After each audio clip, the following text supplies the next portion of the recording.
Alright guys, so I just want to give you an idea of exactly how deep the water got back here, how far up it actually came. So I'm standing on my back deck.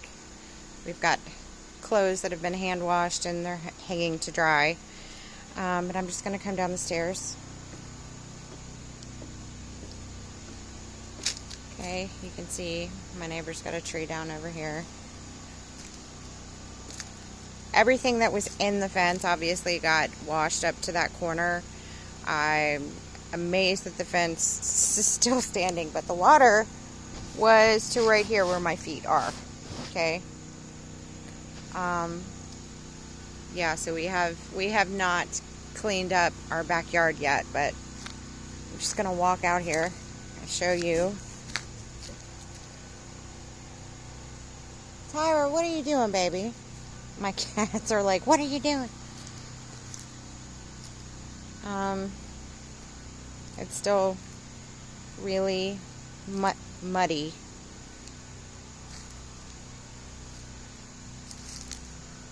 So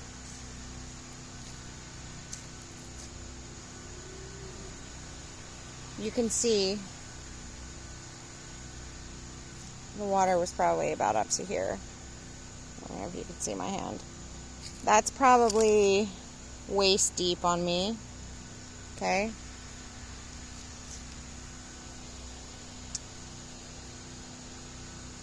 That's the back of the house. It's not its finest moment right now, but listen, I'm not complaining. We're standing. We had built this whole embankment here for the purpose of the creek overflowing, but I'm just going to take you to the creek so you can see how far this water actually came.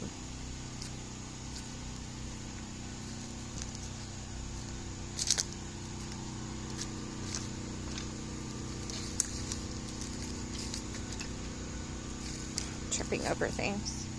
I'm just going to leave the gate open for now. Hopefully it's not too muddy back here. So this is our shed.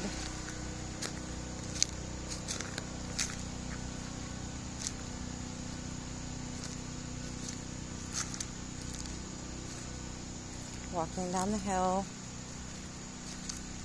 I threw fruit that was going bad back here so for the animals because you know they're recovering from a disaster too, but you can see there how high the embankment actually is that we built up, because normally the water, if we got a ton of rain like during a tropical storm or something, it wouldn't go past here. Okay, it would never get up past this area. We've got a log splitter over there, but all of this was underwater. So if I were standing here when the water was here, it would probably be up to my forehead. Okay, I would be washed away.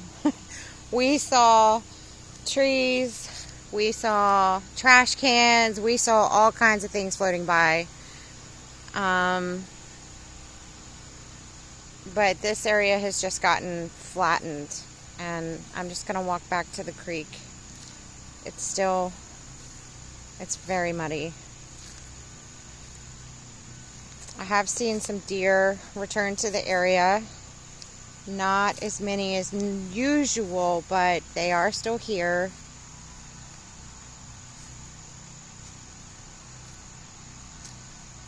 I'm going to watch out for snakes while I'm back here. Oh, there's some deer tracks there in the mud.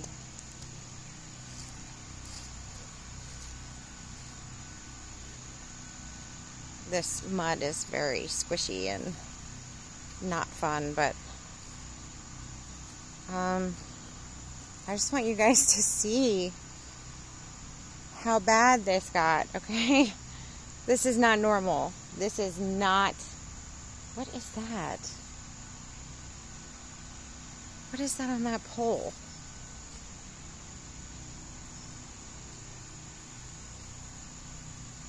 Looks like somebody's Christmas decoration washed up back here. I'm just checking trees because not everything is super stable back here.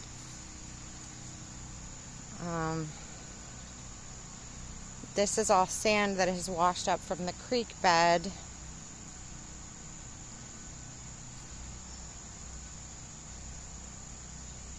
Some piping.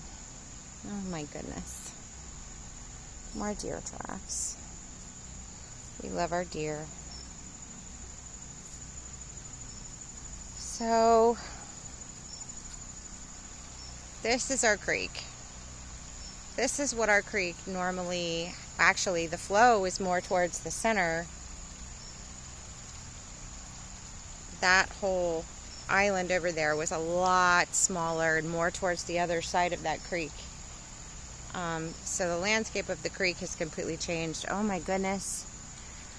And looks like more trees fell over there, which probably contributed to how bad everything backed up, but I am not going to try and venture down there today.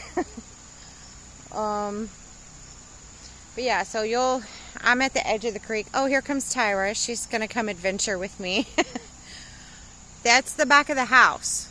Okay? So you can see how far that water traveled. And it happened quick.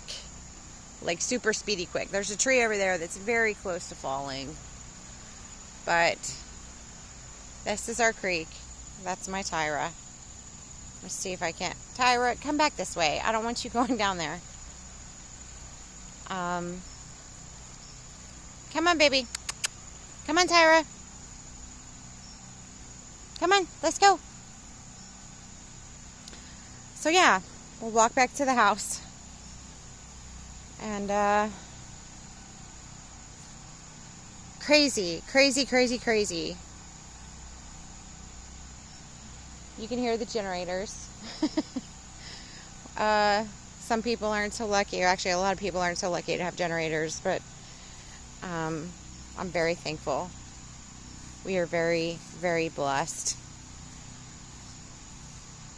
But yeah, like I said it before, that we were told, like, hey, you might get some flash flooding. So we're, I mean, and when we hear flash flooding, we're used to it doing that at least a couple times per year, which is why we don't build anything back here.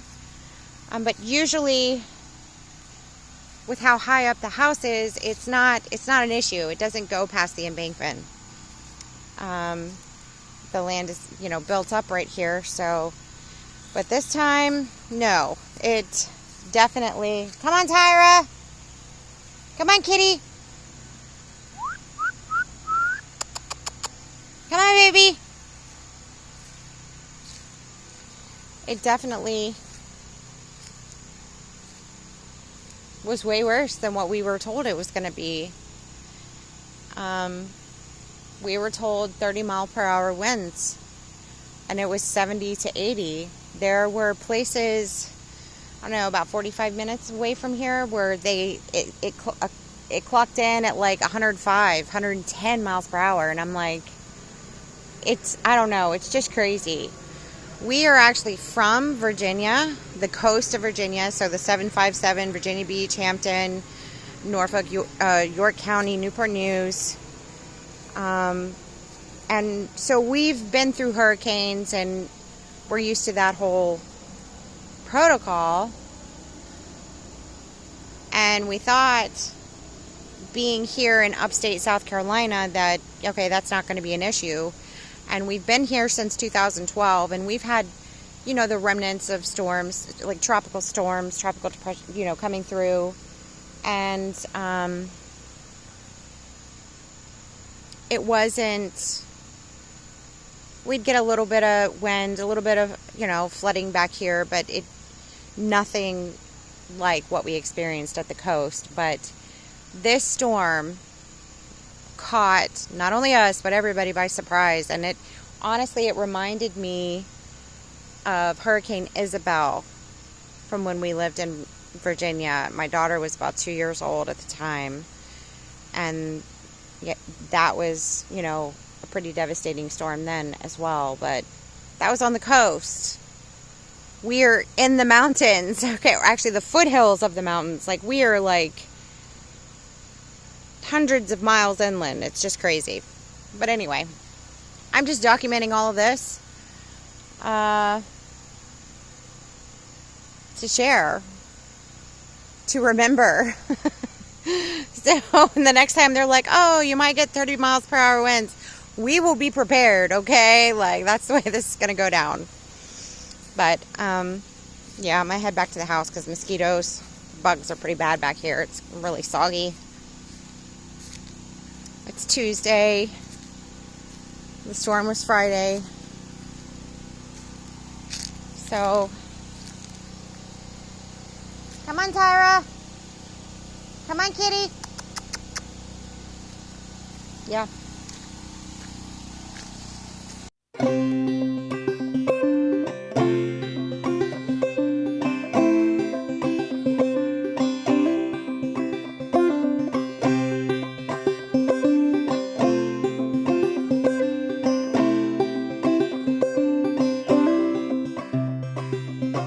I am resilient, I trust the movement, I negate the chaos, uplift the negative. I'll show up at the table again and again and again. I'll close my mouth and learn to listen.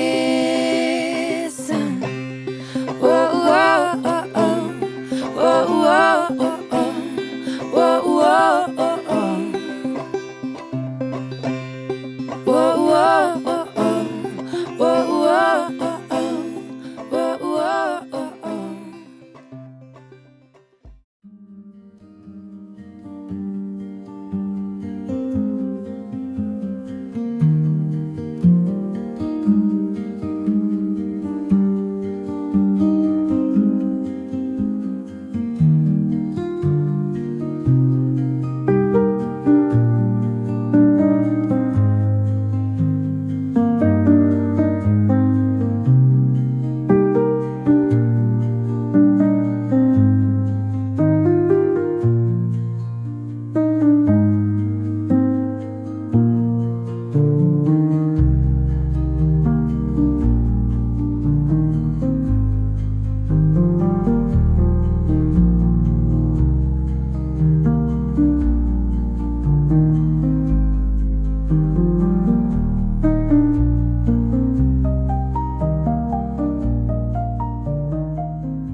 Tree's trying to come up.